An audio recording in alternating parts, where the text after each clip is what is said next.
सर्वांना नमस्कार. सनशाईन मराठी स्टोरीजमध्ये तुमचं स्वागत आहे. ही कथा पहिल्या प्रेमाबद्दल नाही, ही दुसऱ्या संधीबद्दल आहे. ही कथा एक काल्पनिक आहे. जेव्हा प्रेम शांतपणे अनपेक्षितपणे येतं आणि जेव्हा हृदयाने त्यावर विश्वास ठेवणं जवळजवळ सोडून दिलेलं असतं. असं एक लग्न जे होणं अपेक्षितच नव्हतं, पण कदाचित ते व्हायचं होतं. वृंदा आतापर्यंत जे सहन करत आली होती ते कमी होतं का तिच्यासाठी? जबरदस्तीने सुरू झालेल्या नात्यात आणखीन किती सहन करावं लागणार होतं तिला? चला तर मग कथेला सुरुवात करूया. वृंदा तिच्या खोलीत आरशासमोर उभी होती, तिचा दुपट्टा हलकेच नीट करत. तिच्या पिवळ्या सूटला तिच्या 2 वर्षाच्या मुलीने घातलेला छोटासा पोशाख अगदी तंतोतंत जुळत होता, एका खास प्रसंगासाठी.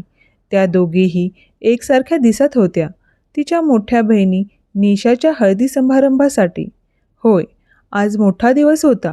निशाचे लग्न देशातील अव्वल उद्योगपतीपैकी एक असलेल्या समर्थ राजवंशाच्याशी होत होते. लग्न सोहळा संध्याकाळी ठरला होता आणि सकाळ पारंपरिक हळदीविधीसाठी राखीव होती. वृंदा केसांची एक सैल बट कानामागे सारत असतानाच एक मऊ उत्सुक आवाजाने तिचे विचार खंडित केले. मम्मा, आपण कधी जाणार? सिया चमचमत्या डोळ्यांनी तिच्याकडे पाहत होती. वृंदा हसली आणि आपल्या मुलीला उचलून घेतले. हो ग माझी चिमुकली, आताच जाऊया. ती तिला घेऊन दिवाणखान्याकडे जाऊ लागली. तेवढ्यात ती एक पाऊल टाकणार इतक्यात एक तीक्ष्ण थंड आवाज घुमला. तुला कुठे जायचंय असं वाटतंय? वृंदा थिजून गेली. तिचं हृदय धडधडणं विसरलं. आई, म्हणजे हळदीला जायचं होतं, ती अडखळत म्हणाली, सियाला आणखीन घट मिठीत घेत. तिची आई सरिता संतापाने तिच्याकडे धावून आली. तिच्या चेहऱ्यावर रागाच्या रेषा स्पष्ट उमटल्या होत्या. तिने वृंदाचा हात जोरात पकडला. तिची नखं त्वचेत रुतली. आणि तिथे तुला कोणी बोलवलंय? ती तडकली.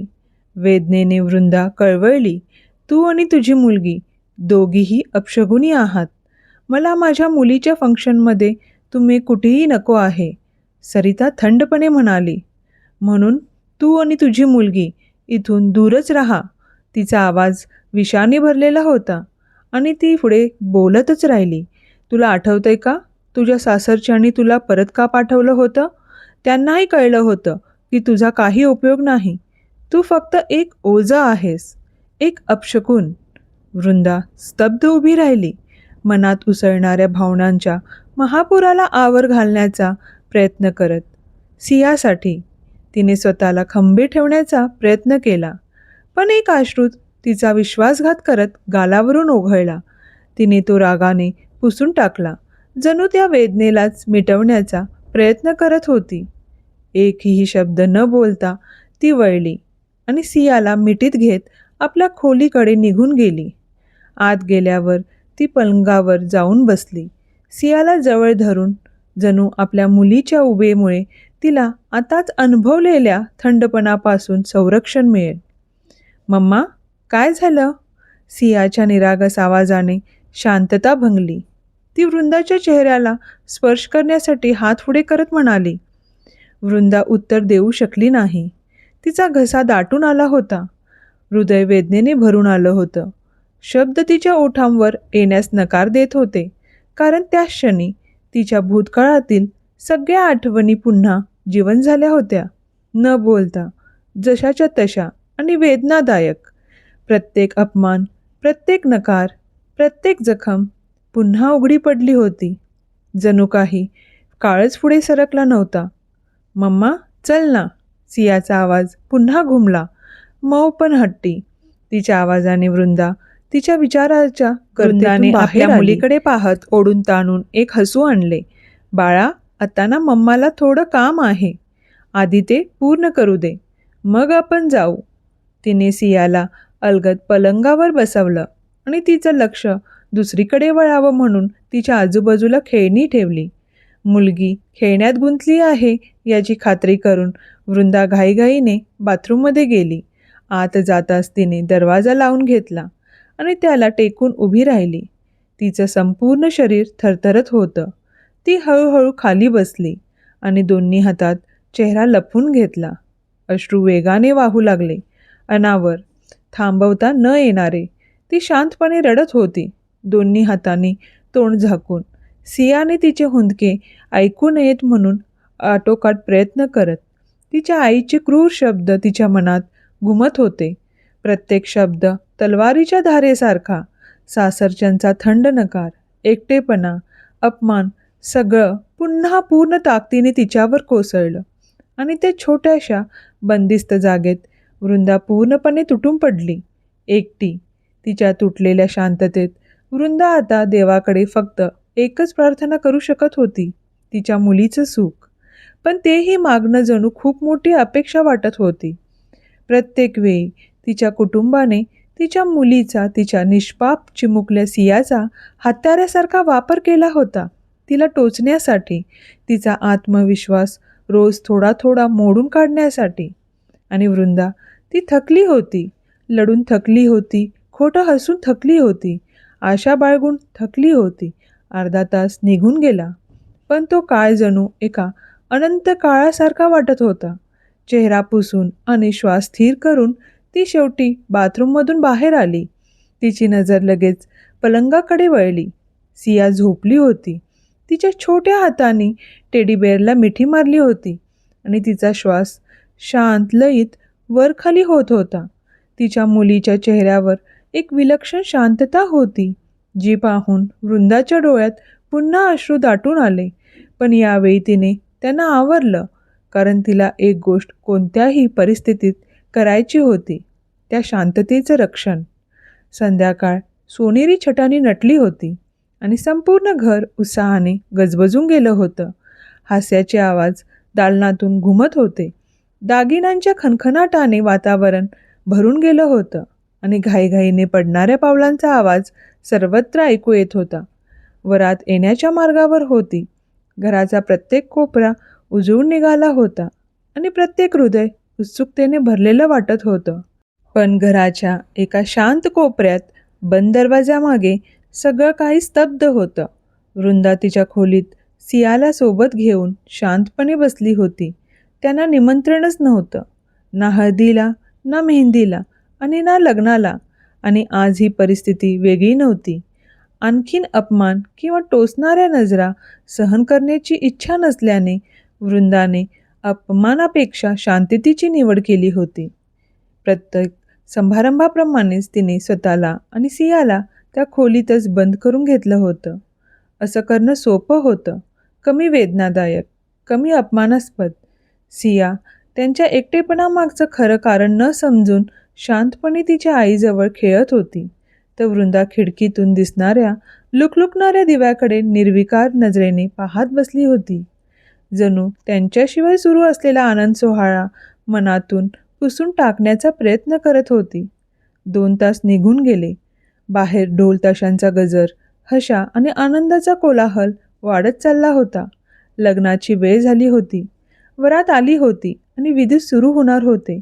घर आनंद, गोंधळ आणि शेवटच्या क्षणाच्या तयारीने जीवन झालं होतं. पण त्या शांत खोलीत वृंदा तशीच बसून होती. शांतपणे झोपलेल्या सियाच्या शेजारी अचानक मुख्य हॉलमधून गोंधळाचा आवाज घुमू लागला.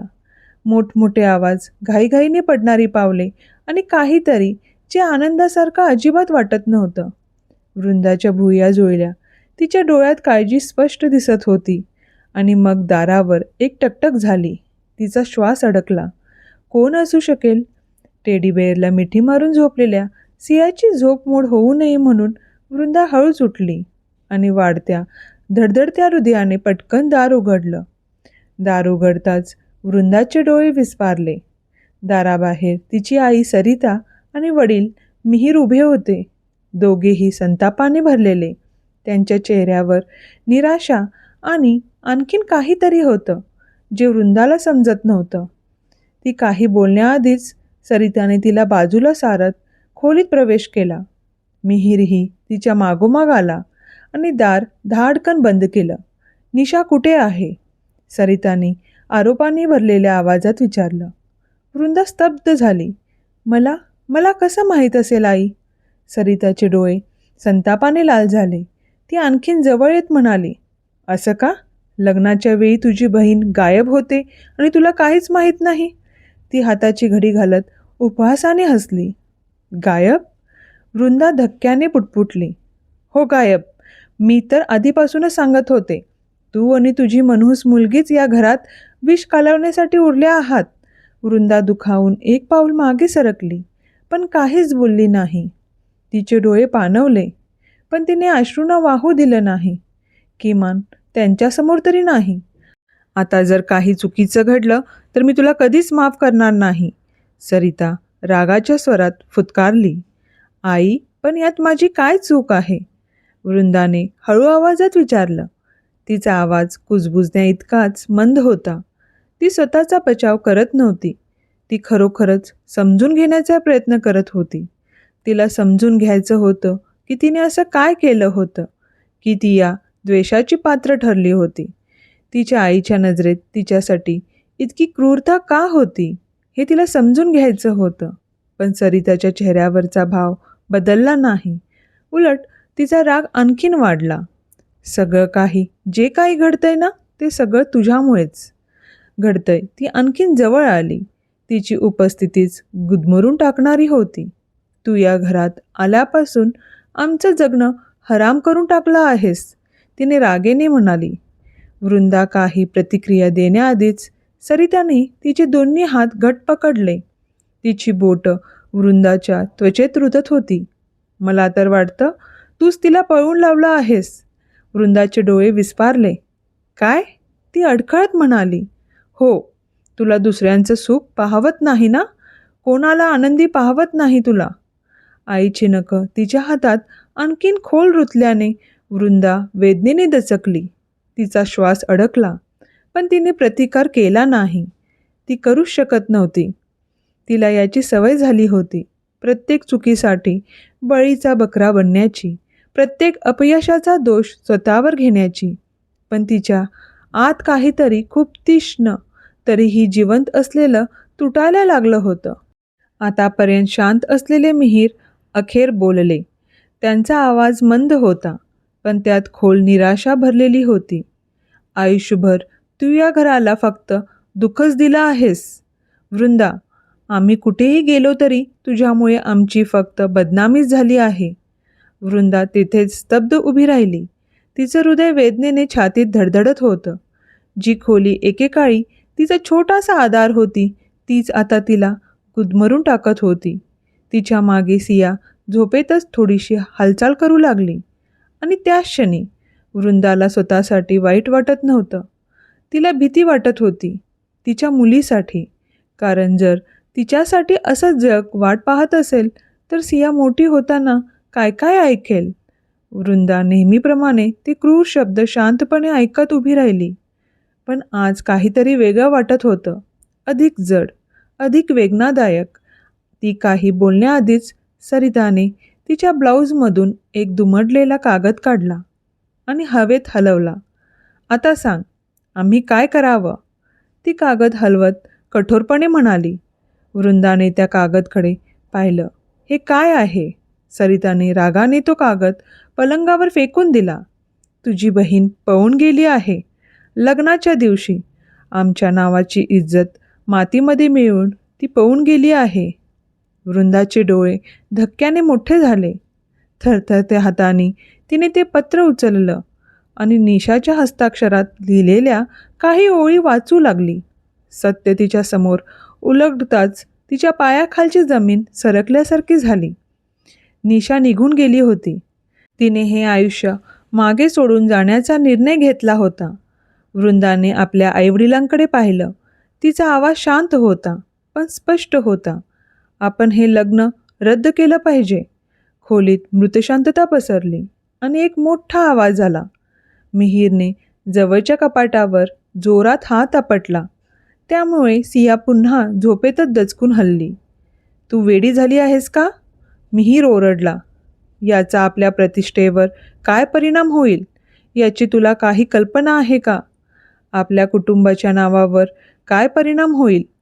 तिच्या डोळ्यात अविश्वास चमकला. ती कडवटपणे हसली. तू ना कोणत्याच कामाची नाहीस हे मला आधीपासूनच माहीत होतं. पण आज तरी काही उपयोगी पड, आज तरी माझी इज्जत वाचव. म्हणजे काय? वृंदाने विचारलं. तिचा आवाज भीती आणि गोंधळाने थरथरत होता. सरिताने थंडपणे नजर वळवली तर मिहीर पुढे आला. त्याच्या चेहऱ्यावर कठोर निर्धार स्पष्ट दिसत होता. आता तुझी बहीण पळून गेली आहे, त्यामुळे तिच्या जागी तू लग्न करणार आहेस, मिहीरने ठामपणे जाहीर केलं. ते शब्द जणू विजेच्या कडकडासारखे तिच्यावर कोसळले. वृंदा स्तब्ध होऊन त्यांच्याकडे पाहत राहिली. काय? ती कुजबुजली. तिला श्वास घेणंसुद्धा कठीण झालं होतं. हो, मिहीर ठामपणे म्हणाला. समर्थच्या कुटुंबाला अजून काहीच माहीत नाही. त्यांना सत्य कळलं तर आपली प्रतिष्ठा धुळीस मिळेल आणि नवरी म्हणून बसण्यासाठी तू तरी योग्य आहेस. तिच्या पायाखालची जमीनच सरकल्यासारखी झाली. तिने आपल्या आईकडे पाहिलं. कदाचित तिच्या चेहऱ्यावर थोडी सहानुभूती दिसेल या आशेने. एखादा नकार, एखादा विरोध, काहीतरी. पण सरिताच्या चेहऱ्यावरचा भाव बदलला नाही. तयार हो, सरिता थंड आवाजात म्हणाली. आज तुझं लग्न होणार आहे. आणि त्याच क्षणी वृंदाला पुन्हा एकदा स्वतःचं संपूर्ण जग कोसळल्यासारखं वाटलं. नाही, नाही, कधीच नाही. तुम्ही दोघं काय बोलत आहात असा विचार तरी कसा करू शकता? वृंदा अविश्वासाने पुन्हा पुन्हा मान हलवत ओरडली. तिचे पाय कमकुवत झाले होते. हृदय जोरात धडधडत होतं. मी नाही करू शकत, मी नाही करणार. आई प्लीज, नको. ती मागे सरकत अडखळली. तिचा आवाज तुटत होता आणि स्वतःला सावरण्याचा ती निष्फळ प्रयत्न करत होती. पण ती आणखीन काही बोलण्याआधी थाड, मिहीरचा हात जोरात तिच्या गालावर बसला. त्या थप्पडचा आवाज खोलीवर घुमला. जणू आकाशात वीज कडाडली होती. वृंदाच्या तोंडून एक हुंकार निघाला. ती डगमगली आणि तिचा हात आपसुकच गालावर गेला. बस झालं, तो गर्जला. तुला नाही म्हणण्याचा अधिकार नाही. या कुटुंबासाठी तू तुझं संपूर्ण आयुष्य देणं लागतेस आणि आज रात्री तू ते फेडणार आहेस. वृंदाच्या डोळ्यात अश्रू दाटले. पण यावेळी वेदनेमुळे नाही, असहायतेमुळे, विश्वासघातामुळे आणि त्या क्रूर सत्यामुळे. कितीही विनवण्या करत असली तरी कोणीही तिचं ऐकत नव्हतं. नाही करणार मी, अजिबात नाही, वृंदा ओरडली. तिचा आवाज राग आणि भीतीने थरथरत होता आणि तिच्या किंकाळीचा प्रतिध्वनी भिंतीवर घुमू लागला. आणि त्याच क्षणी मिहीरचा संयम सुटला. गर्जना करत त्याने खोलीतील काचेच्या टेबलवर जोरात मूठ आपटली. खळकन काचेचे तुकडे सर्वत्र विखुरले. लहानशी सिया घाबरून किंचाळत जागी झाली. ती मोठमोठ्याने रडू लागली. तिचे छोटे हात चादर घट्ट पकडून होते. तमीजमध्ये राहा वृंदा, विसरू नकोस मी तुझा बाप आहे, मिहीर संतापाने ओरडला. वृंदा स्तब्ध उभी राहिली. तिची छाती धडधडत होती आणि संपूर्ण शरीर थरथरत होतं. आणि मग तो शब्दांचा असा घाव आला ज्याने तिच्या आत्म्याचाच श्वास काढून घेतला. आणि तू जर या लग्नासाठी नाही म्हणालीस ना, मिहीर सियाकडे बोट दाखवत गुरगुरला, तर तुझ्या या जीवापेक्षा प्रिय असलेल्या मुलीचं, तुझ्या सियाचं मी असं हाल करेन की तू कल्पनाही करू शकणार नाहीस. शांतता. वृंदाचे पाय लटपटले. तिचा आवाज हरवला. सियाच्या रडण्याने संपूर्ण खोली भरून गेली होती. पण वृंदा, ती पूर्णपणे स्तब्ध झाली. त्याने अखेर तिला पूर्णपणे मोडून टाकलं होतं. वृंदा जमिनीवर कोसळली.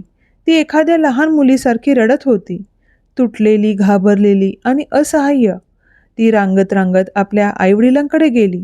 तिचे हात जोडलेले होते आणि संपूर्ण शरीर थरथरत होतं. प्लीज आई बाबा, मी तुमच्या पाया पडते, कृपया माझ्यासोबत हे करू नका. ती मोठमोठ्याने हुंदके देत विनवणी करू लागली. तिचा आवाज पुन्हा पुन्हा तुटत होता. मी हे लग्न करू शकत नाही, मी मरून जाईन, खरंच मी मरून जाईन. त्याने सरिताचे पाय घट्ट पकडले. तिचा चेहरा अश्रूंनी पूर्ण भिजलेला होता. पण सरिताने कोणतीही दया न दाखवता तिचा हात झटकून टाकला. रडणं बंद कर, तुझे हे नाटक पाहायला आमच्याकडे वेळ नाही, सरिता कठोरपणे म्हणाली. मिहीरच्या डोळ्यात संताप भरला होता. तो तिच्या जवळ आला आणि खाली वाकला. त्याचा आवाज मंद पण भयानक होता. तुला अजूनही समजत नाही आहे का? जर तू या लग्नाला नकार दिलास तर तुझ्या मुलीसोबत काय होईल याची तू कल्पनाही करू शकणार नाहीस. वृंदा थिजून गेली. तिचा श्वास अडकला. नाही बाबा, प्लीज, सियाला काही करू नका. तुम्ही जे सांगाल ते मी करेन. फक्त तिला काही करू नका. ती पूर्णपणे खचून म्हणाली. मी तुमचं सगळं ऐकेन. फक्त सियाला हात लावू नका. ती उठण्याचा प्रयत्न करू लागली, पण तिचे पाय साथ देत नव्हते. ती थरथरत होती. श्वास सावरण्याचा प्रयत्न करत होती, फक्त आपल्या मुलीचं रक्षण करण्यासाठी. जर मी तिच्याबद्दल जे विचार करतोय ते केलं ना, तर तिच्याकडे डोळे वर करून पाहण्याचीही तुझी हिंमत होणार नाही, मिहीर गुरगुरत म्हणाला. वृंदाचं संपूर्ण जग जणू फिरू लागलं. असहायतेच्या ओझ्याखाली तिचा आत्मा चिरडला गेला होता. ती स्वतःला ओढत पुन्हा पलंगाजवळ आली, जिथे सिया घाबरलेली आणि हुंदके देत पडली होती. सियाला घट मिठीत घेत तिच्या कानात कुजबुजत ती म्हणाली. तिचे स्वतःचे अश्रू त्या चिमुकलीच्या गालावर पडत होते. मम्मा, तुला काही होऊ देणार नाही बाळा. आणि मग तिने शेवटच्या वेळी आपल्या आईवडिलांकडे पाहिलं. तिचे डोळे पूर्णपणे रिकामे झाले होते. ठीक आहे, जे करायचं आहे ते करा, कारण त्यांनी तिच्याकडून सर्व काही हिरावून घेतलं होतं, फक्त सिया सोडून. आणि तिला सुरक्षित ठेवण्यासाठी वृंदा काहीही करायला तयार होती. जर तुम्हाला ही कथा आवडली असेल तर कमेंट करून नक्की सांगा आणि लाईक, शेअर आणि सबस्क्राईब करायला विसरू नका. धन्यवाद.